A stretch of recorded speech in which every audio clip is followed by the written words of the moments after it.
बच्चों, last session में हमने भिन्न भिन्न इलेक्ट्रोडों के इलेक्ट्रोड विभव ज्ञात करने का तरीका सीख लिया था। जिस धातु इलेक्ट्रोड का भी इलेक्ट्रोड विभव ज्ञात करना होता है उसको मानक हाइड्रोजन इलेक्ट्रोड के साथ शी के साथ जोड़कर हम उसका इलेक्ट्रोड विभव ज्ञात कर लेते हैं। तो भिन्न भिन्न तत्वों को उनके मानक इलेक्ट्रोड विभव ज्ञात करने के बाद इलेक्ट्रोड विभवों के बढ़ते हुए या घटते हुए क्रम में अगर एक व्यवस्था बना दी जाए, व्यवस्थित कर लिया जाए, तो हमें एक श्रेणी प्राप्त होती है और जिसे हम कहते हैं विद्युत रासायनिक श्रेणी। तो प्यारे बच्चों, आज का हमारा जो टॉपिक है वो यही है, विद्युत रासायनिक श्रेणी। विद्युत रासायनिक श्रेणी, अंग्रेजी में इसको कहते हैं इलेक्ट्रोकेमिकल सीरीज।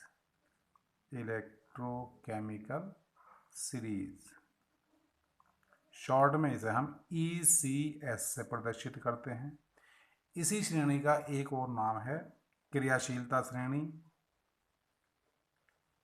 या रिएक्टिविटी सीरीज। तो ये सब नाम इसी के हैं। अब हमारा जो मुख्य चीज़ है, क्योंकि हम बोर्ड के पर्पज से अपना स्टडी मटेरियल तैयार कर रहे हैं, पढ़ाई कर रहे हैं, तो बोर्ड परीक्षाओं में विद्युत रासायनिक श्रेणी एक इम्पोर्टेंट टॉपिक है और इसमें हमें कम से कम विद्युत रासायनिक श्रेणी की सीरीज तो याद करनी ही होगी। आप लोग किताबों में देखेंगे तो विद्युत रासायनिक श्रेणी को किसी भी धातु के आयन के रूप में प्रदर्शित किया जाता है। Li, इसमें से क्या दिखाएंगे, ये एक इलेक्ट्रॉन निकाल दिया और Li प्लस बन गया। इस टाइप से विद्युत रासायनिक श्रेणी को प्रदर्शित कर दिया जाता है। ये क्या बताती है कि Li ने एक इलेक्ट्रॉन निकाला, एक इलेक्ट्रॉन को डोनेट किया, तो एक इलेक्ट्रॉन डोनेट करने पर उसके इलेक्ट्रोड के ऊपर कितना विभव आया। और हम जानते हैं कि IUPAC के अनुसार जो इलेक्ट्रोड विभव हैं वो क्या कहलाते हैं, अपचयन विभव, जिन्हें हम मानक इलेक्ट्रोड विभव के रूप में यूज करते हैं, वो मानक अपचयन विभव होते हैं। अब इस अभिक्रिया में जो हम अभिक्रिया दिखा रहे हैं, ये किस चीज़ की है, ऑक्सीकरण की अभिक्रिया। तो इससे जो विभव मिलेगा वो आएगा ऑक्सीकरण विभव, ऑक्सीडेशन पोटेंशियल। लेकिन हमें कौन सा लेना है, अपचयन विभव। तो जो आपको किताबों में विद्युत रासायनिक श्रेणी मिलेगी उसमें इनका ये रूप देखने को मिलेगा। ये वाला तो मैंने समझाने के लिए बता दिया था।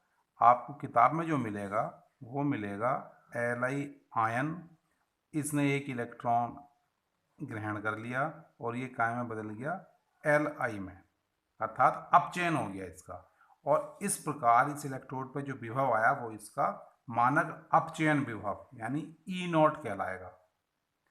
इस तरह हमने अलग अलग धातुओं के इलेक्ट्रोड बनाकर उनको मानक हाइड्रोजन इलेक्ट्रोड के साथ जोड़कर सभी धातुओं के मानक इलेक्ट्रोड विभव ज्ञात कर लिए और उनको एक क्रम में, चाहे तो बढ़ते क्रम में व्यवस्थित कर दें या घटते हुए क्रम में, और इस क्रम में व्यवस्थित करने पर जो हमें श्रेणी प्राप्त हुई उसको हम कहते हैं विद्युत रासायनिक श्रेणी। अब हमें इनके विभव याद करने में तो परेशानी होगी। हमें विभव याद नहीं करने हैं, हमको विभव के क्रम में जो श्रेणी प्राप्त हुई उसकी सीक्वेंस याद रखनी है। जैसे एक बार मैं आपको पहले दिखा दूं श्रेणी कैसे बनी, श्रेणी का सीक्वेंस क्या है। देखिए बच्चों, सबसे पहले आता है Li, फिर K, Ba, Sr, Ca, Na, Mg, Al, MN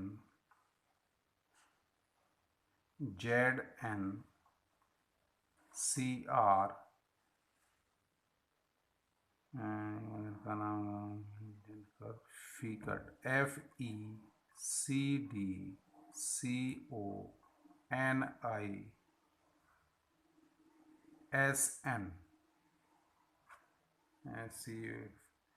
का नाम FECD CONISN। अच्छा, PBH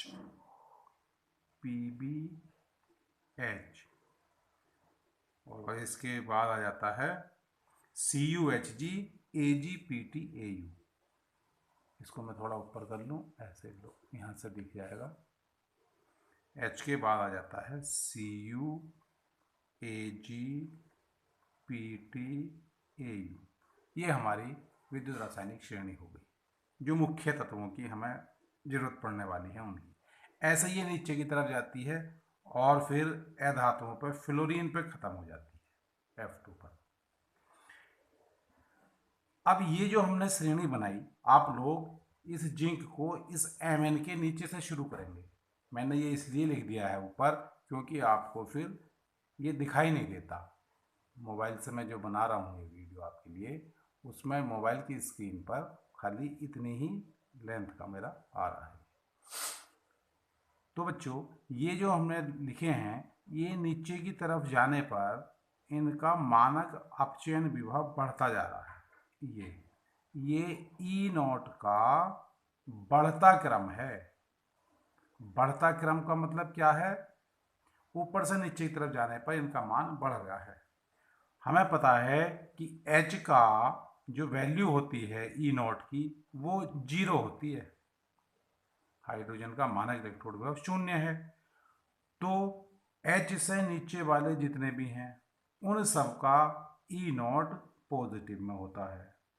इसके ऊपर के जितने भी हैं ये सब, इन सब का E0 नेगेटिव होता है, ऋणात्मक। ठीक है। अब अच्छा होगा आप 1-2 का इनका याद कर लें, ज़्यादा तो नहीं, केवल 3 का भी याद कर लोगे तो हमारा काम चल जाएगा। जैसे हाइड्रोजन का तो हमें याद है ही, हाइड्रोजन का 0 होता है। एक लिथियम का और याद कर लें। लिथियम का जो E0 की वैल्यू है वो होती है 3.05 और काय के हो गए माइनस के 3.05। यो इसका E0 वैल्यू। हाइड्रोजन का 0 और जो सबसे नीचे है F, इसकी सबसे ज़्यादा होगी क्योंकि ये बढ़ता हुआ क्रम है E0 का, पॉजिटिव में होगी। इसकी होती है 2.87। ये वैल्यू होती है F की। तो इससे 3 वैल्यू आपने ध्यान रख ली तो हम बता सकते हैं कि हमारी विद्युत रासायनिक श्रेणी इलेक्ट्रोड विभव के, मानक इलेक्ट्रोड विभव के या मानक अपचयन विभव के बढ़ते हुए क्रम में व्यवस्थित है। सबसे ऊपर सबसे कम इलेक्ट्रोड विभव वाला तत्व है और सबसे नीचे सबसे ज़्यादा इलेक्ट्रोड विभव वाला तत्व है। ये तो हुआ ये। अब मैं आपको एक ऐसा मंत्र देने जा रहा हूँ जिसकी सहायता से आप इस इलेक्ट्रोड क्या नाम विद्युत रासायनिक श्रेणी का सीक्वेंस याद कर सकें। तो बच्चों, आप केवल एक लाइन याद रखें और वो लाइन क्या है? लिखबा सर का नाम गाल मंजन कर,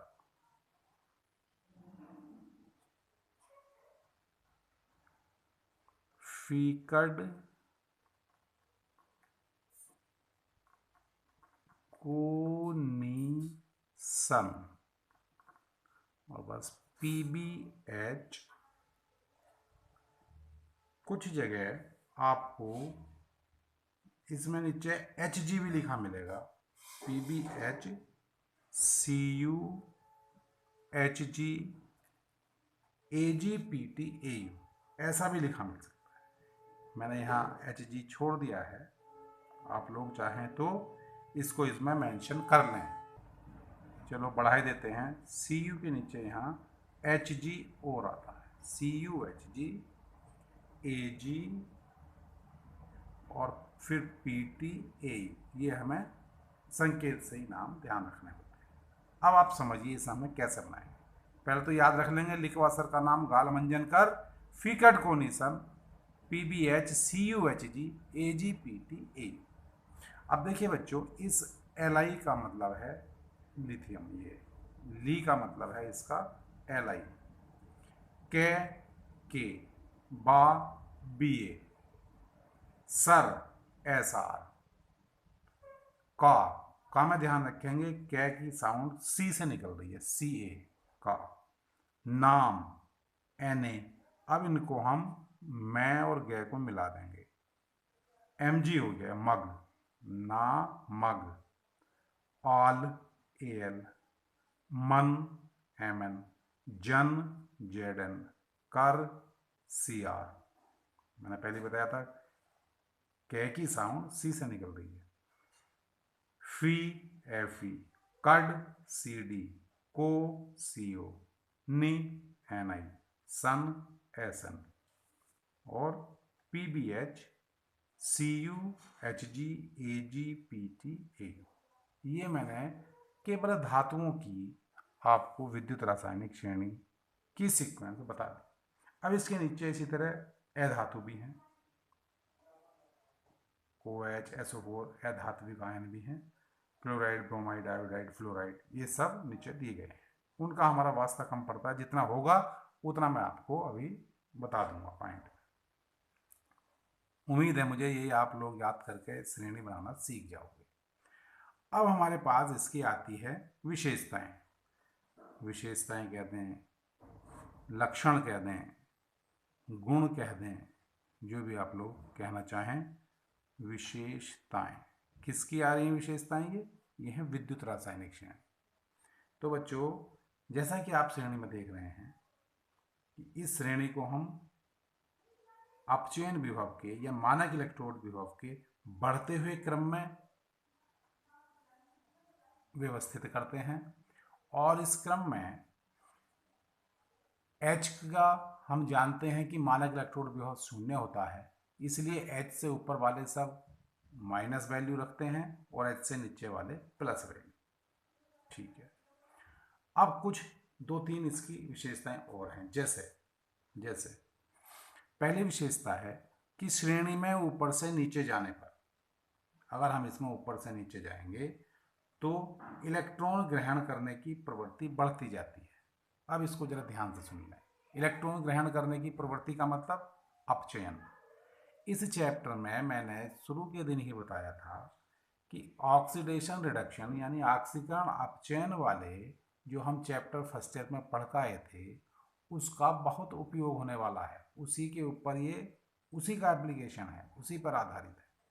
तो एक बार ऑक्सीकरण अपचयन को, ऑक्सीकारक अपचायक को, केवल 4 चीज़ों को, इन्हें बारीकी से पिछले नोट्स में से और समझ लेना, और अगर फिर भी ना समझ में आ रहा हो तो कमेंट कर देना, मैं पहले उनको समझा दूंगा। तो अपचयन का मतलब है इलेक्ट्रॉन का ग्रहण करना।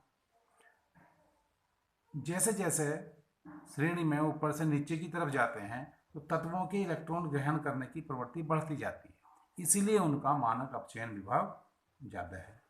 क्योंकि उनका मानक अपचयन विभव ज़्यादा है, इसलिए ये प्रवृत्ति नीचे जाने पर बढ़ती जाती है। और इलेक्ट्रॉन ग्रहण करने की प्रवृत्ति को हम कहते हैं अपचयित होने की प्रवृत्ति। तो हम इसे ये भी कह सकते हैं कि श्रेणी में ऊपर से नीचे जाने पर तत्वों की अपचयित होने की प्रवृत्ति बढ़ती है। इस पर प्रश्न अक्सर बोर्ड में पूछ लिया जाता है। कोई से 3 तत्व दे देंगे, Li दे दिया, K दे दिया, Ba। बताइए इसमें सबसे ज़्यादा अपचयित होने की प्रवृत्ति किस में है? या इनके इलेक्ट्रोड विभव दे दिए, इसका A है, इसका B है, या इसकी वैल्यू दे दी, इसका 1 वोल्ट, इसका 2 वोल्ट, इसका 3 वोल्ट। इनसे विद्युत रासायनिक श्रेणी का निर्माण कीजिए। कहने का तात्पर्य ये है कि एग्जाम में पेपर सेटर आपसे भिन्न भिन्न तरीके से विद्युत रासायनिक श्रेणी के बारे में आपने क्या सीखा उसको निकलवाने की चेष्टा करेगा। तो आप इसको बारीकी से समझें। जैसे जैसे हम ऊपर से नीचे की तरफ जाएंगे, इलेक्ट्रॉन ग्रहण करने की क्षमता तत्वों की बढ़ती जाएगी, अर्थात उनका मानक अपचयन विभव बढ़ता जाएगा, उनके अपचयित होने की क्षमता बढ़ती जाएगी, इलेक्ट्रॉन ग्रहण करने की प्रवृत्ति बढ़ती जाएगी। ये तो था अपचयन के मामले में। अगर हमें ऑक्सीकरण के मामले में करना हो तो वो उल्टा है। जैसे जैसे ऊपर से नीचे जाओगे ऑक्सीकरण प्रवृत्ति घटती जाएगी। इसका मतलब जो तत्व जितना ऊपर है उसमें ऑक्सीकृत होने की उतनी ही ज्यादा क्षमता है। तो पूरी सारणी में सबसे ऊपर कौन सा तत्व है? Li। ये सबसे ज्यादा इलेक्ट्रॉन त्यागने की क्षमता रखता है। ऑक्सीकरण का मतलब इलेक्ट्रॉन त्यागना। आप इसका मान भी देख रहे हैं, माइनस में सबसे ज्यादा है, और माइनस में सबसे ज्यादा का मतलब इलेक्ट्रोड विभव सबसे कम है। माइनस में ज्यादा का मतलब क्या होता है कि वैल्यू सबसे कम इसी की है, अर्थात इसे सबसे कम ऊर्जा लेके इलेक्ट्रॉन त्यागने की क्षमता रखता है। ये तुरंत इलेक्ट्रॉन त्याग देता है, इसलिए ये ऑक्सीकृत होने की प्रवृत्ति रखता है। नेक्स्ट है हाइड्रोजन का जो इलेक्ट्रोड विभव वो शून्य होता है। इससे ऊपर जितने भी हैं वो ऋणात्मक और नीचे धनात्मक, ये मैंने आपको समझा दिया। तीसरा इसका लक्षण है कि Li में ऑक्सीकृत होने की क्षमता ज़्यादा है, और जो खुद ऑक्सीकृत हो जाता है, जो खुद ऑक्सीकृत हो जाता है वो दूसरे का अपचयन करेगा, क्योंकि इसमें रेडॉक्स अभिक्रिया होती है। किसी भी सेल में रेडॉक्स अभिक्रिया होती है। रेडॉक्स का मतलब जिस पर रिडक्शन और ऑक्सीडेशन दोनों अभिक्रियाएं एक साथ पाई जाएं, उसे हम रेडॉक्स कहते हैं। तो एक इलेक्ट्रोड पर ऑक्सीडेशन होता है, कौन से पे? एनोड पर। एनोड पर ऑक्सीडेशन और कैथोड पर रिडक्शन होता है। तो ये सेल के अंदर रेडॉक्स अभिक्रिया होती है। इसीलिए मैं कह रहा हूँ कि हमें रेडॉक्स अभिक्रिया या रेडॉक्स रिएक्शन पढ़ने के लिए ऑक्सीडेशन, रिडक्शन या ऑक्सीकरण अपचयन का ज्ञान होना आवश्यक है। तो अब चूंकि Li का मानक अपचयन विभव सबसे कम है, सबसे अधिक ऋणात्मक है, इसलिए ये प्रबलतम ऑक्सीकृत होने की क्षमता रखता है। अब जो खुद ऑक्सीकृत हो जाता है वो दूसरे का अपचयन करता है, और ऐसे पदार्थ को हम ऑक्सीकारक कहते हैं। एक प्रश्न यहां बन जाता है कि विद्युत रासायनिक श्रेणी में सबसे प्रबलतम ऑक्सीकारक कौन सा है? प्रबलतम अपचायक, जो खुद जिसका ऑक्सीकरण हो जाए वो दूसरे का अपचयन करेगा, तो उसे कहेंगे अपचायक। तो प्रबलतम अपचायक कौन है? लिथियम। ऐसे ही विद्युत रासायनिक श्रेणी में सबसे ज्यादा जो इलेक्ट्रोड विभव है, मानक अपचयन विभव है, वो फ्लोरीन का है। इसका मतलब F में सबसे ज्यादा इलेक्ट्रॉन ग्रहण करने की प्रवृत्ति है, अर्थात ये खुद अपना अपचयन करेगा तो दूसरे का ऑक्सीकरण करेगा। इसका मतलब F2 जो है वो पूरी इसमें इलेक्ट्रोकेमिकल सीरीज में विद्युत रासायनिक श्रेणी में सर्वाधिक प्रबल क्या है? ऑक्सीकारक है। F2 का अपचयन विभव सबसे अधिक है, इसलिए इसमें अपचयित होने की प्रबल प्रवृत्ति है। सबसे ज्यादा अपचयित होने की क्षमता इसी में है, और जब खुद अपचयित होगा तो दूसरे का ऑक्सीकरण करेगा, इसलिए इसकी क्षमता को हम कहेंगे ऑक्सीकरण। ऑक्सीकारक गुण या ऑक्सीकारक क्षमता इसकी सर्वाधिक होती है। ये सबसे प्रबल ऑक्सीकारक है। नेक्स्ट एक इसमें और इसका लक्षण है कि जो धातुओं की क्रियाशीलता है वो इन धातुओं के इलेक्ट्रॉन त्यागने के, इसीलिए मैंने आपको सबसे शुरू में ये वाली समीकरण लिख के दिखाई थी। धातुओं की क्रियाशीलता इलेक्ट्रॉन त्यागने की क्षमता पर निर्भर करती है। जो धातु जितनी आसानी से इलेक्ट्रॉन त्याग देगी वो उतनी ही ज्यादा क्रियाशील होगी। इसका मतलब क्या हुआ कि जिसका इलेक्ट्रोड विभव जितना कम होगा, मानक इलेक्ट्रोड विभव, अपचयन विभव जितना कम होगा वो उतनी ही ज्यादा क्रियाशील होगी। क्यों? क्योंकि उतनी आसानी से वो इलेक्ट्रॉन त्याग देती है। अर्थात एक लाइन में अगर हम समझाना चाहें तो विद्युत रासायनिक श्रेणी में ऊपर से नीचे जाने पर क्रियाशीलता घटती जाती है। जितनी धातु ऊपर होगी वो उतनी ही ज्यादा क्रियाशील होगी।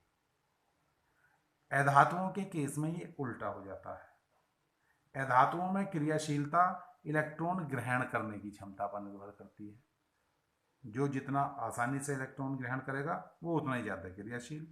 तो चूंकि इलेक्ट्रॉन ग्रहण करने की क्षमता सबसे ज़्यादा फ्लोरीन की है, इसलिए फ्लोरीन सबसे ज़्यादा क्रियाशील होता है।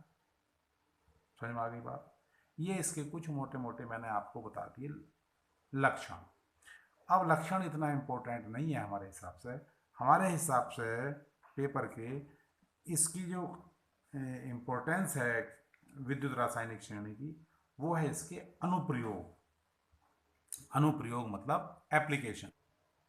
तो अनुप्रयोग का क्या मतलब है? अनुप्रयोग यानी इसके एप्लीकेशन। इसको हम क्यों पढ़ रहे हैं, क्या इसका यूज है हमारे जीवन में, कहाँ कहाँ हम इससे फ़ायदा उठा सकते हैं, ये चीज़ अनुप्रयोग कहलाती है। तो मेरे प्यारे बच्चों, सबसे पहला इसका अनुप्रयोग है धातुओं की क्रियाशीलता की तुलना करने में।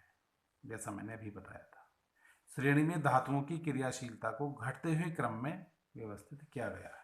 श्रेणी में जो धातु रखी गई हैं वो क्रियाशीलता के घटते क्रम में है, अर्थात जो धातु ऊपर है वो नीचे वाली से अधिक क्रियाशील होती है। तो इसके आधार पर हमने धातु की 3 श्रेणी बना दी, एक ज़्यादा क्रियाशील, एक मध्यम क्रियाशील और एक कम क्रियाशील। H से ऊपर स्थित तत्व प्रोटीक विलयनों से हाइड्रोजन को विस्थापित कर देते हैं। अब इसमें एक नई चीज आई, प्रोटीक विलयन। प्रोटीक सॉल्यूशन क्या होता है? ऐसे विलयन जो विलयन के अंदर H आयन प्रोड्यूस करते हैं, H आयन रखते हैं, वो प्रोटीक विलयन कहलाते हैं। चाहे वो जल हो, चाहे वो अम्ल हो, ये सब प्रोटीक विलयन कहलाएंगे। तो जिनके पास भी H आयन देने की प्रवृत्ति है विलयन में, और ऐसे विलयनों में से कोई तत्व जो हाइड्रोजन से ऊपर स्थित है वो हाइड्रोजन को विस्थापित कर देता है। अब देखिए, अभी हमने विद्युत रासायनिक श्रेणी का निर्माण किया था, हाइड्रोजन से ऊपर, इससे ऊपर ये सारे धातुएं हैं, लिथियम, लिक, बासर का, नाम, गाल, मंजन, करफी, कड़कोनी, सन, पीबी, ये सब धातुएं इससे ऊपर है। इसका मतलब ये सभी धातुएं प्रोटीक विलयनों से हाइड्रोजन को विस्थापित कर देंगी। इसीलिए उदाहरण के लिए मैंने एक समीकरण भी आपको दिखाई है। इसमें सोडियम का स्थान ऊपर है, तो Na जब जल से क्रिया करता है तो हाइड्रोजन को मुक्त करता है। मैग्नीशियम जब अम्ल से क्रिया करता है तो हाइड्रोजन मुक्त करता है। ये अति क्रियाशील धातुएं हैं। दूसरा, आयरन से नीचे वाली धातुएं, ये कहलाती हैं मध्यम क्रियाशील, और हाइड्रोजन से नीचे वाली धातुएं कम क्रियाशील या उत्कृष्ट धातुएं। ये 3 श्रेणी में हमने बांट रखा है। तो अत्यधिक क्रियाशील तो पानी से तुरंत हाइड्रोजन विस्थापित कर देंगी ठंडे में, जबकि जो मध्यम क्रियाशील हैं, जो Fe और उसके नीचे की हैं PbCONi, ये शीतल जल से तो हाइड्रोजन को विस्थापित नहीं करेंगी, लेकिन जल वाष्प से क्रिया करके ये हाइड्रोजन को विस्थापित कर देती है, या गर्म करने पर। तो जैसे Fe है, Fe जब जल से क्रिया करेगा तो इसे को गर्म करना पड़ेगा, तब यह हाइड्रोजन विस्थापित करेगा। किंतु जो क्षारीय धातु या क्षारीय मृदा धातुएं हैं Fe से ऊपर वाली, लिक्वासर का नाम, गाल, मंजन, कर तक, ये सब जल से क्रिया करके ठंडे में ही हाइड्रोजन विस्थापित कर देंगी। अब तीसरी श्रेणी है जो कम क्रियाशील हैं, अर्थात H से नीचे वाली, Cu, Ag, Au आदि, ये नीचे स्थित होती हैं और इन्हें हम उत्कृष्ट धातुएं कहते हैं। ये बहुत कम सक्रिय होती हैं, इसलिए ये जल से हाइड्रोजन मुक्त नहीं कर पाती, गर्म करने पर भी ये मुक्त नहीं करती। तो एक उपयोगिता हो गई कि विद्युत रासायनिक श्रेणी की सहायता से हम धातुओं को क्रियाशीलता के क्रम में व्यवस्थित कर लेते हैं और उन्हें क्रियाशीलता के आधार पर विभाजित कर सकते हैं। दूसरा इसका अनुप्रयोग है धातुओं की अपचायक क्षमता की तुलना करने में। अपचायक क्षमता का मतलब है इलेक्ट्रॉन ग्रहण करने की। अपचायक कौन होगा? जो इलेक्ट्रॉन ग्रहण करेगा। तो E0 का मान जितना अधिक ऋणात्मक होता है, यानी E0 का मान जितना कम होता है, तत्व के इलेक्ट्रॉन त्यागने की प्रवृत्ति उतनी ही अधिक होती है, अर्थात अपचायक क्षमता उतनी ही अधिक होती है। अच्छा, ये अपचायक क्षमता की तुलना है, अपचयित क्षमता की नहीं है भाई। ठीक है, अपचय क्षमता किसे कहेंगे? उस धातु के आक्सीकृत होने का गुण।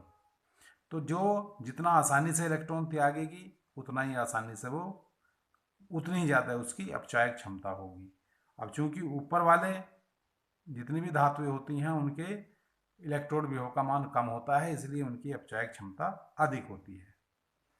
अगर हम उदाहरण के लिए एक बार फिर श्रेणी में झांकें तो देखिए Li सबसे ऊपर, अगर मैं Li, Ca और Mn में पूछूं तो Li की अपचायक क्षमता Ca से ज़्यादा है और Ca की अपचायक क्षमता Mn से ज़्यादा होगी। जैसे जैसे स्थान ऊपर है उतनी उनकी अपचायक क्षमता ज़्यादा होगी। तो अपचायक क्षमता की तुलना कर सकते हैं हम इसकी सहायता से। अगला अनुप्रयोग इसका है कि हम धातुओं की जब अपचायक क्षमता की तुलना कर सकते हैं तो आक्सीकारक क्षमता की भी तुलना कर सकते हैं। ये थोड़ा इससे उल्टा होगा। जैसे जैसे इलेक्ट्रोड विभव का मान बढ़ता जाएगा उसकी आक्सीकारक क्षमता बढ़ती जाती है। आक्सीकारक क्षमता का मतलब इलेक्ट्रॉन ग्रहण करने की क्षमता। तो किसी तत्व का E0 का मान यानी मानक अपचयन विभव का मान जितना अधिक धनात्मक होगा या जितना अधिक होगा उसमें इलेक्ट्रॉन ग्रहण करने की प्रवृत्ति उतनी अधिक होगी, इसलिए आक्सीकारक गुण भी उतना ही अधिक होगा। ये मैंने पहले समझा दिया था, इसीलिए F2 सर्वाधिक प्रबल आक्सीकारक है। चौथा इसका अनुप्रयोग है धातु ऑक्साइडों का ऊष्मीय स्थायित्व। धातु के ऑक्साइडों को अगर गर्म कर दें तो कौन सा वियोजित हो जाएगा या अपघटित हो जाएगा और कौन सा बच जाएगा, इसका अध्ययन भी हम इसके आधार पर कर सकते हैं इलेक्ट्रोकेमिकल सीरीज के। देखिए धातु ऑक्साइडों का जो स्थायित्व है वो उनकी विद्युत धनात्मकता पर निर्भर करता है। कौन धातु कितनी ज़्यादा विद्युत धनी है। अब चूंकि श्रेणी में नीचे की ओर जाने पर धनात्मकता घटती है। धनात्मकता का मतलब समझ रहे हो? धन विभव नहीं, धनात्मकता का मतलब है इलेक्ट्रॉन त्यागने की क्षमता। किसी भी धातु परमाणु पर पॉजिटिव चार्ज कब आएगा? जब वो इलेक्ट्रॉन त्यागेगा। तो धनात्मकता का मतलब है इलेक्ट्रॉन त्यागने की प्रवृत्ति। जिसमें जितनी ज़्यादा इलेक्ट्रॉन त्यागने की प्रवृत्ति होगी वो उतना ही ज़्यादा स्थायी होगा। समझ में आ गई बात? ऑक्साइडों का ऊष्मीय स्थायित्व धनात्मकता पर निर्भर करता है। अब चूंकि नीचे जाने पर धनात्मकता घटती जाती है इसलिए स्थायित्व भी घटता जाता है। अर्थात एक लाइन में अगर हम कहना चाहें तो श्रेणी में जो धातु ऊपर स्थित हैं, जो धातुएं ऊपर स्थित हैं अर्थात जिनमें इलेक्ट्रॉन त्यागने की क्षमता ज़्यादा है वो उनके ऑक्साइड अधिक स्थायी होते हैं और जो नीचे स्थित हैं उनके ऑक्साइड कम स्थायी होते हैं। अर्थात नीचे कहाँ, किससे नीचे? हाइड्रोजन के नीचे, क्योंकि ये एक्रिय गैसें हैं, वो एक्रिय धातुएं हैं। तो इसके नीचे वाले जो हैं जैसे सिल्वर है, मरकरी है, इनके ऑक्साइड गर्म करने पर अपघटित हो जाते हैं या विघटित हो जाते हैं। इसलिए देखिए अगर हम Ag2O को गर्म कर देंगे तो ये सिल्वर और ऑक्सीजन में वियोजित हो जाएगा, अपघटित हो जाएगा। HgO को गर्म करने पर ये Hg मरकरी और ऑक्सीजन में। लेकिन जो धातुएं ज़्यादा क्रियाशील हैं, जिनकी धनात्मकता ज़्यादा है, जो इलेक्ट्रॉन त्यागने की प्रबल प्रवृत्ति रखते हैं, जैसे सोडियम, बेरियम, एल्युमिनियम, इनके ऑक्साइडों को गर्म करने पर ये विघटित नहीं होते। तो विद्युत रासायनिक श्रेणी की सहायता से हम उनकी सीक्वेंस देखकर ये बता सकते हैं कि किस धातु का ऑक्साइड गर्म करने पर विघटित हो जाएगा और किसका ऑक्साइड स्थायी रहेगा। ये इसका एक अनुप्रयोग था। नेक्स्ट अनुप्रयोग है विद्युत अपघटन के उत्पाद ज्ञात करने में। अब विद्युत अपघटन मैंने विद्युत अपघटनी सेल में आपको समझाया था।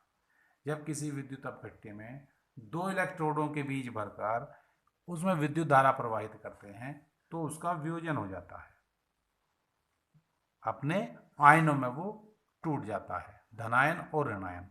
धनायन माइनस इलेक्ट्रोड की ओर चलते हैं और ऋणायन धन इलेक्ट्रोड की ओर चलते हैं। विद्युत अपघटनी सेल में अगर आप लोगों को ध्यान हो तो ऋण जो ध्रुव था या नेगेटिव पोल था, माइनस वाला इलेक्ट्रोड था, उसको हमने क्या नाम दिया था? Anode, sorry cathode. और माइनस वाले को दिया था नाम, जो विद्युत अपघटनी सेल था उसमें मैंने अंतर में लिखवाई थी ये चीज, जो धन ध्रुव होता है यानी पॉजिटिव वाला पार्ट होता है उसको हम क्या कहते हैं? एनोड। और जो माइनस वाला पार्ट होता है उसे हम कहते हैं कैथोड। जबकि वोल्टेज सेल में इसका उल्टा था, उसमें नेगेटिव वाले पार्ट को हमने कहा था कैथोड, सॉरी एनोड, और पॉजिटिव वाले को कहा था कैथोड। तो माइनस वाली जो अवयव है इसमें, ऋणावेशित अवयव, वो किधर जाएगा? धन वाले की ओर, और धन वाले का नाम एनोड है, अर्थात एनोड की तरफ जाएगा। कौन? पॉजिटिव वाला, नेगेटिव वाला। और पॉजिटिव वाला किधर जाएगा? कैथोड की तरफ। तो जब हम विद्युत धारा प्रवाहित करते हैं तो विद्युत अपघट्य का अपघटन हो जाता है, इसीलिए इसका नाम हमने रखा था विद्युत अपघटनी सेल। आयन मुक्त हो जाते हैं। और यदि कोई हमारे पास ऐसा विद्युत अपघट्य है जिसमें समान प्रकार के एक से ज़्यादा आयन बन रहे हों, जैसे मान लीजिए हमने फिटकरी ले ली। फिटकरी का सूत्र क्या है? Potassium aluminium sulphate. उसमें धनायनों में पोटेशियम आयन भी मिलेगा और एल्युमिनियम आयन भी मिलेगा। आप लोग, मैं ऐसे समझाऊं, इसको हटा देते हैं जरा सा, ये यहाँ देखते हैं। मान लीजिए हमने ले लिया फिटकरी, और फिटकरी का सूत्र है potassium sulphate aluminium sulphate, K2SO4 Al2SO4 का होल थ्राइस और 24H2O। ये फिटकरी का सूत्र है। जब इसका अपघटन करा दोगे तो आयनन कायमा होगा, के आयन मिलेगा, पोटेशियम आयन, एल्युमिनियम आयन मिलेगा और सल्फेट आयन मिलेंगे। ऐसी स्थिति में हम इसका यहाँ संज्ञान ले रहे हैं। तो इसमें समान प्रकार के मतलब धन आयन दो हो गए, एक K प्लस और एक Al प्लस। जब ये दोनों आयन पॉजिटिव वाले हैं तो ये किधर जाएंगे? नेगेटिव पोल की ओर, नेगेटिव पोल या नेगेटिव ध्रुव की ओर। और नेगेटिव ध्रुव क्या कहलाता है? कैथोड। अर्थात ये कैथोड पर जाएंगे, पॉजिटिव वाले किधर जाएंगे? कैथोड पर। यो किधर जाएगा? यो एनोड पर जाएगा, एनोड पर। तो ये तो अकेला है तो एनोड पर चला गया, इसका निर्णय करना कोई भारी काम नहीं रहा। लेकिन हम इसमें कैसे निर्णय करें कि के पहले जाके मुक्त होगा या एल्युमिनियम पहले जाके मुक्त होगा? तो इसी का हम जिक्र इस अनुप्रयोग में कर रहे हैं। देखिए, विद्युत अपघटन के उत्पाद ज्ञात करें। यदि विद्युत अपघटनी विलयन में दो या अधिक धनायन या ऋणायन उपस्थित हों तो कैथोड पर वह आयन मुक्त होता है जिसका E0 अधिक होता है। कैथोड पर कौन मुक्त होगा इनमें से? ये देखिए, पोटेशियम और एल्युमिनियम। तो इनमें से पहले कौन सा मुक्त होगा? जिसके E0 की वैल्यू अधिक है। और E0 की वैल्यू दोनों में किसकी अधिक है? जिसका श्रेणी में स्थान नीचे है। तो नीचे किसका स्थान है? K में और Al में। ये कौन नीचे है? Al नीचे है। तो Al पहले जाके कैथोड पर मुक्त हो जाएगा। समझ में आ गई होगी बात अब? तो विद्युत रासायनिक श्रेणी की सहायता से हम ये ज्ञात कर सकते हैं कि हमारे कौन से इलेक्ट्रोड पर कौन सा पदार्थ या कौन सा उत्पाद प्राप्त होने वाला है। ऐसे ही एनोड पर पता कर लेंगे। एनोड के संबंध में जैसे कैथोड पर तो जिसका E0 अधिक था वो प्राप्त हो रहा था, लेकिन एनोड पर पहुंचने वाले पदार्थों में हम तुलना करेंगे जब E0 की, तो जिसका E0 का मान, जिसके E0 की वैल्यू कम होगी वो पहले मुक्त होगा। E0 की वैल्यू कम किसकी होगी? जिसका स्थान ऊपर होगा, तो ऊपर वाला पहले मुक्त हो जाएगा। जैसे मान लीजिए किसी नॉन मेटल की सीक्वेंस ये है, जैसे F वाला बता दूं मैं नीचे, FCl Br ये सीक्वेंस होता है विद्युत रासायनिक श्रेणी में। किसी अपघट्य में हमारे पास Cl और F दोनों हैं, तो इसमें से कौन सा वाला अवयव पहले जाकर एनोड पे मुक्त होगा, ये हमें अगर ज्ञात करना हो तो इसका हम ज्ञात कैसे करेंगे? इसके लिए हमें इनका मानक इलेक्ट्रोड विभव देखना पड़ेगा कि मानक इलेक्ट्रोड विभव किसका जाता है। ये देखने के लिए हम श्रेणी का सहायता लेंगे, सबके रटने की जरूरत नहीं है, केवल सीरीज से पता लगा लेंगे कि किसका ज्यादा होगा। F का स्थान नीचे है तो F का मानक इलेक्ट्रोड विभव ज्यादा होगा, Cl का कम होगा। अब जिसका मानक इलेक्ट्रोड विभव कम होता है वो ऋणायन एनोड पर जाकर पहले मुक्त होगा। तो किसका कम है? Cl का, इसलिए Cl पहले जाकर इस पर मुक्त हो जाएगा, F बाद में जाएगा। समझ में आ गई बात? अच्छा भैया, अब ये हुआ विद्युत अपघटन के उत्पाद ज्ञात करने में। नेक्स्ट जो एप्लीकेशन है वो है रेडॉक्स अभिक्रिया होने की संभावना ज्ञात करने में। कोई अभिक्रिया है वो रेडॉक्स है या नहीं है, या मैं शॉर्ट में कहूँ, अगर हमने कोई सेल बनाया, उस सेल में एक धातु को हमने इलेक्ट्रोड एनोड बना दिया, एक को कैथोड बना दिया, तो ये सेल काम करेगा या नहीं करने का, इसका निर्धारण हम कहाँ से करेंगे? उसकी रेडॉक्स अभिक्रिया से। अगर रेडॉक्स अभिक्रिया होगी तो सेल काम करेगा, नहीं होगी तो काम नहीं करेगा। इसका निर्धारण हम करते हैं ई नॉट सेल की वैल्यू से। अगर ई नॉट सेल, इसका सूत्र तो हम पता ही है, E naught cell is equals to E naught cathode minus anode. इससे अगर ई नॉट सेल की वैल्यू धनात्मक आती है, प्लस में आती है, तो वो अभिक्रिया संभव है, वो अभिक्रिया होगी, अर्थात वो सेल काम करेगा। तो अगर कोई अभिक्रिया दे दी और उसमें ऑक्सीकरण विभव और अपचयन विभव आपको मिल गए, तो आप उससे ई अभिक्रिया सेल की जगह ई रिएक्शन कर देंगे, और इसमें कैथोड पर क्या होता है और एनोड पर क्या होता है, यहाँ ऑक्सीकरण विभव लिख दोगे, यहाँ अपचयन विभव। और अगर इनका अंतर धनात्मक है तो अभिक्रिया संभव, और नहीं है तो अभिक्रिया असंभव है। सभी टाइप के न्यूमेरिकल अभी मैं जब एक वीडियो बनाऊंगा आंकिक प्रश्नों की, उसमें ये सब इंक्लूड होंगे, वहां सबको समझा दिया जाएगा।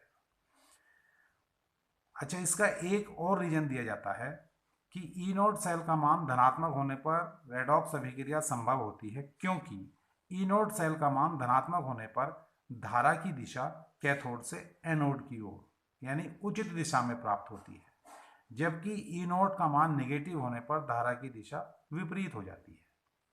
इसलिए अगर धनात्मक है तब तो सेल वर्किंग में होगा, सेल काम करेगा, अर्थात रेडॉक्स अभिक्रिया होगी, अदरवाइज ये संभव नहीं है। अगला अनुप्रयोग है विस्थापन अभिक्रिया ज्ञात करने में। इस विस्थापन अभिक्रिया वाले अनुप्रयोग पर बोर्ड में अक्सर प्रश्न पूछा जाता है। विस्थापन अभिक्रिया का मतलब क्या है? विस्थापन का मतलब आप लोग जानते ही हैं, एक की जगह दूसरे को व्यवस्थित करना, एक के स्थान पर दूसरे को बैठा देना या रख देना, ये विस्थापन कहलाता है।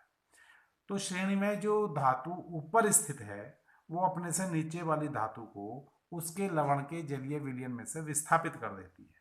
क्यों कर देती है? क्योंकि ऊपर वाली धातु ज्यादा क्रियाशील है, नीचे वाली कम क्रियाशील है। क्रियाशीलता का क्रम इलेक्ट्रॉन त्यागने की क्षमता पर निर्भर करता है, और हमने अभी तक पढ़ा है कि श्रेणी में जो धातुएं ऊपर स्थित होती हैं उनमें इलेक्ट्रॉन त्यागने की प्रबल क्षमता होती है। मैंने पहले ही बताया था, सबसे शुरू में मेरे हाथ से यही समीकरण लिखी गई थी। क्यों लिखी गई थी? क्योंकि जिस धातु में इलेक्ट्रॉन त्यागने की क्षमता ज़्यादा होगी वो उतनी ही ज़्यादा प्रबल होती है। तो ऊपर वाली धातु नीचे वाली से ज़्यादा प्रबल होती हैं, इसलिए नीचे वाली को वो उसके लवण के जलीय विलयन से विस्थापित कर देती है। इसमें याद रखने में कोई दिक्कत आपको नहीं होनी चाहिए, क्योंकि व्यवहार में भी आजकल भी हम देख रहे हैं कि ऊपर वाला ज़्यादा क्रियाशील है, ऊपर वाला ज़्यादा क्रियाशील है, नीचे वाले कम क्रियाशील हो रहे हैं, इसीलिए ऊपर वाला नीचे वालों को काफ़ी विस्थापित कर रहा है। आजकल रोज न्यूज़ में देखो बहुत विस्थापित हो रहे हैं भैया, इसलिए सावधानी से घर में पढ़ते रहो, मास्क लगाना है बाहर निकलना है तो, गर्म पानी पीना है, और अगर किसी पे विस्थापित होने के लक्षण दिखाई देने लगें तो वो भाप का भपारा या देसी तरीके से हल्दी का सेवन करें इम्यूनिटी बढ़ाने के लिए, या काढ़े पीने के शुरू कर दें। इसका ध्यान रखेंगे। ऊपर वाला ज़्यादा रिएक्टिव है, नीचे वाले को विस्थापित करने पर लगा हुआ है। ऊपर वाले को भी पता है विद्युत रासायनिक श्रेणी में तेरा स्थान ऊपर है, इसलिए तो नीचे वाले को विस्थापित कर देगा। तो ये थी विस्थापन अभिक्रिया। अब विस्थापन अभिक्रियाओं में जो प्रश्न अक्सर पूछे जाते हैं वो इस टाइप के होते हैं कि क्या कारण है कि लोहे के टुकड़े को कॉपर सल्फेट में डालने पर कॉपर मुक्त हो जाती है, ऐसा प्रश्न पूछा जाएगा। तो आप उसमें आंसर क्या लिखेंगे कि लोहे के टुकड़े को कॉपर सल्फेट के विलयन में डालने पर लोहा कॉपर सल्फेट विलयन से कॉपर को विस्थापित कर देता है। ठीक है। अब इसमें वो कारण भी पूछ सकता है, तो आप क्यों की लगाओगे? क्योंकि विद्युत रासायनिक श्रेणी में लोहा मतलब Fe का स्थान, और इसमें क्या है? कॉपर। CuSO4 में मेटल एटम कौन सा है? कॉपर। कॉपर से ऊपर है। एक बार दर्शन कर लो, विद्युत रासायनिक श्रेणी में Fe का स्थान Cu से ऊपर है क्या? देखो Fe कहाँ है? ये रहा Fe, और Cu कहाँ है? ये है। तो Cu से Fe का स्थान ऊपर है, इसलिए Fe ज़्यादा क्रियाशील है Cu की अपेक्षा। फिर वही चीज, ऊपर वाला नीचे वाले को विस्थापित कर देगा, इसलिए Fe CuSO4 के विलयन से Cu को विस्थापित कर देता है। ऐसे बहुत से प्रश्न आपको मैं कराऊंगा, बाद में मिल जाएंगे। अगला जो इसका अनुप्रयोग है वो है धातु ऑक्साइडों का हाइड्रोजन द्वारा अपचयन। धातु ऑक्साइडों का हाइड्रोजन द्वारा अपचयन, अर्थात हाइड्रोजन कौन से धातु ऑक्साइडों को अपचयित कर सकती है? देखिए, अभी हमने ऊपर वाली अभिक्रिया में पढ़ा था, ये वाली Fe और CuSO4। इसमें क्या करा Fe ने? Fe ने कॉपर सल्फेट के विलयन से कॉपर को अपचयित कर दिया। कॉपर को मुक्त करने का मतलब अपचयित करना। वही चीज अब नीचे वाले अनुप्रयोग में है, हाइड्रोजन द्वारा अपचयन। धातु ऑक्साइड को हाइड्रोजन अपचयित कर देती है। ऐसे कौन से धातु ऑक्साइड हैं? ये वो धातु ऑक्साइड हैं जो हाइड्रोजन से नीचे हैं। क्यों? क्योंकि ऊपर वाला नीचे वाले से ज्यादा क्रियाशील। तो हाइड्रोजन किससे ज्यादा क्रियाशील होगा? जो हाइड्रोजन के नीचे स्थित है। जो हाइड्रोजन के नीचे स्थित हैं उनको ये आराम से विस्थापित कर देगा। साथ ही जो धातु तत्व आयरन से कम सक्रिय हैं, जो धातु आयरन से कम सक्रिय हैं, वो भी हाइड्रोजन को विस्थापित नहीं कर पाते हैं। ये हमने पढ़ा था पिछले वाले अनुप्रयोग में, जब हम सक्रियता श्रेणी में धातुओं की सक्रियता पढ़ रहे थे। तो जो मध्यम सक्रियता वाली धातुएं थी वो कौन सी थी? Fe और उसके नीचे वाली धातु। तो एक बार इसको पढ़ा। विद्युत रासायनिक श्रेणी में आयरन के नीचे स्थित धातुओं के ऑक्साइड को हाइड्रोजन के साथ गर्म करने पर धातु और जल प्राप्त होते हैं। जो Fe के नीचे की धातुएं हैं उनकी हाइड्रोजन से क्रिया करा दें तो धातु और जल प्राप्त होते हैं। अब चूंकि ये Fe से कम सक्रिय धातु जल से H2 को या हाइड्रोजन को विस्थापित कर ही नहीं पाती। जो हमने पढ़ा था Fe फी कड को नी सम, ये जो धातुएं हैं ये जल से क्रिया करके हाइड्रोजन को विस्थापित नहीं कर पाती हैं। अगर विस्थापित कर देती तो यहाँ H2 और इसका ऑक्साइड बन जाता, अर्थात ये विपरीत अभिक्रिया होने लगती। इसकी जगह अगर हम Na ले लेते, NiO की जगह Na2O ले लेते, तो Na2O H2 से क्रिया करके Na प्लस H2O नहीं बना पाता, क्योंकि Na तो जल से ठंडे में क्रिया कर जाता, फिर से इसी जगह शिफ्ट हो जाती है अभिक्रिया। लेकिन ये धातुएं निकिल है, कॉपर है, ये कम क्रियाशील हैं, इसलिए इनको हाइड्रोजन अपचयित कर देता है। ध्यान ये रखना है कि कॉपर की बात तो समझ में आ रही है, कॉपर H से नीचे है, कॉपर का स्थान H से नीचे है तो H इसको विस्थापित कर देता है, लेकिन भाई निकिल का स्थान तो ऊपर है H से। देखिएगा विद्युत रासायनिक श्रेणी में ये है निकिल और ये है H। निकिल का स्थान H से ऊपर है, लेकिन निकिल का स्थान Fe से नीचे है। तो केवल हाइड्रोजन विस्थापित करने के मामले में जो Fe से नीचे वाली धातुएं हैं वो जल से क्रिया करके भी हाइड्रोजन को विस्थापित नहीं करती। समझ की बात। इसलिए जब निकिल की क्रिया हम हाइड्रोजन से कराते हैं तो निकिल और जल प्राप्त होता है, क्योंकि निकिल इसमें से हाइड्रोजन को मुक्त नहीं कर सकता कम सक्रिय धातु होने के कारण। समझ में आ गई। अब लास्ट जो अनुप्रयोग है वो है धातु निष्कर्षण में। धातु निष्कर्षण का मतलब है धातु के ओर या अयस्क से धातु प्राप्त करने की विधि। अब इस विधि में भी हम विद्युत रासायनिक श्रेणी का उपयोग कैसे करते हैं। देखिए, किसी भी धातु के निष्कर्षण में मुख्यतः या जो उत्कृष्ट धातुएं हैं, उत्कृष्ट धातुएं नोबल मेटल कौन सी हैं, जिनके गहने बनाए जाते हैं, ऑर्नामेंटल मेटल, जैसे सिल्वर है, सोना है, प्लेटिनम, ये वाली धातु में Au Ag मोस्टली इस पर प्रश्न आता है, Au और Ag पे। इनका निष्कर्षण हम साइनाइड प्रोसेस से करते हैं। अब साइनाइड प्रोसेस क्या है, जो हम अगले चैप्टर जो धातु निष्कर्षण है उसमें पढ़ेंगे। जिज्ञासा शांत करने के लिए मैं बता दूं, जो साइनाइड प्रोसेस है यो निष्कर्षण की एक विधि है। इसमें हम अयस्क को पहले उसके साइनाइड संकर में बदल लेते हैं। कॉम्प्लेक्स लवण होता है, कॉम्प्लेक्स साल्ट, साइनाइड के साथ धातु का बना हुआ, पहले उसमें बदल लेते हैं और फिर इसकी क्रिया ऐसे मेटल से करा देते हैं, ऐसी धातु से करा देते हैं जो सिल्वर या जिसका भी हम अयस्क ले रहे हैं उससे ज़्यादा क्रियाशील हो। जैसे अगर हम सिल्वर का साइनाइड प्रोसेस से कराएं तो सिल्वर को पहले हम काय में बदल लेंगे, सिल्वर के साइनाइड लवण में। इसका नाम है सोडियम अर्जेंटो साइनाइड, इसमें बदल लिया। फिर इसकी रिएक्शन करा दी हमने जिंक से। अब जिंक का स्थान चूंकि Ag से ऊपर है विद्युत रासायनिक श्रेणी में, ये देखिए जिंक यहाँ है और Cu या Ag यहाँ है, H से भी नीचे।